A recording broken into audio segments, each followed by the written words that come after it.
बिछा हाला जे ॻोठ माही मोचे में गुज़िरियल साल बरसात जे दौरान फोत थी वियल नींगर जे वारसनि खे इमदादी चेक ॾिनो वियो। असिस्टेंट कमिश्नर हाला आबिद कंबर शेख फोती नींगर हाकिम अली मोचीअ जे पीउ ग़ुलाम अली मोचीअ खे संदसि माउ भेनरुनि जी मौजूदगी में 10 लख जो इमदादी चेक ॾिनो।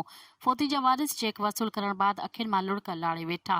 इन मौक़े ते असिस्टेंट कमिश्नर ॿुधायो त सिंध हुकूमत तरफ़ां गुज़िरियल बरसातुनि में जेके बि माण्हू फोत थी विया हुआ उन्हनि जी माली सहायता लाइ पैसा मंज़ूर कया हुआ।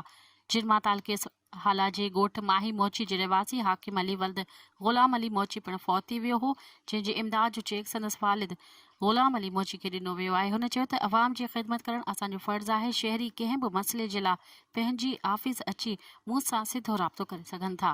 मज़ीद ख़बरनि ऐं तफ़सीलात लाइ विज़िट कयो असांजी वेबसाइट www.awamiNewsHD.com ऐं ॾिसंदा रहो अवामी न्यूज़ HD।